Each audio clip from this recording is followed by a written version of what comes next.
ഇന്ന് നമുക്ക് ഒരുപാട് പേരെ പരിചയപ്പെടാൻ വേണ്ടിയിട്ട് പോവാം. ഇതിൽ നമുക്ക് കുറെ പരിചയമുള്ള മുഖങ്ങളും കാണാം, ഇല്ലാത്ത മുഖങ്ങളും കാണാം. ഒരു ചാനൽ വയറിന് വേണ്ടി കഷ്ടപ്പെടുന്നവരാണ് നമ്മളെല്ലാവരും. അത് നിങ്ങൾക്ക് ആ ഒരു ഡയലോഗ് വൈറലായിട്ട് നിങ്ങൾ ആരെങ്കിലും അറിഞ്ഞിട്ടുണ്ടോ മക്കളെ?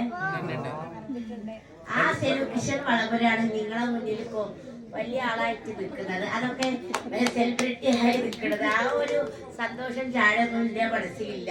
പക്ഷെ എല്ലാവർക്കും ഞാനൊരു ചാടുണ്ടെന്ന് ഒക്കെ പറയുന്നുണ്ട്. പക്ഷെ നേരിൽ കാണുമ്പോഴാണ് യഥാർത്ഥത് എന്താണെന്ന് പാവാണെന്ന പിന്നെ പറയുന്നത്. ചാടൊന്നും ഇപ്പൊ ഇല്ല. അവിടെ പോയപ്പോൾ ഞാൻ ആകെ മെയിനായിട്ട് കണ്ടത് സെലീന താത്താനായിരുന്നു. അടിപൊളിയാട്ടോ ആള്, ഭയങ്കര എന്റർടൈനർ ആണ്. ആളുടെ കൂടെ ഇരുന്ന ആളുടെ സംസാരം കേട്ട് നമ്മൾ ഫുൾ ടൈം ഇരുന്ന് ചിരിച്ചോണ്ടിരിക്കും. അവിടെ എത്തിയപ്പോൾ എനിക്ക് മനസ്സിലായത് സ്വന്തം ഇഷ്ടത്തിന്റെ പുറത്ത് യൂട്യൂബ് തുടങ്ങിയവരും കഷ്ടപ്പാടിന്റെ പേരിൽ യൂട്യൂബ് തുടങ്ങിയവരും അവിടെ ഉണ്ടായിരുന്നു കേട്ടോ.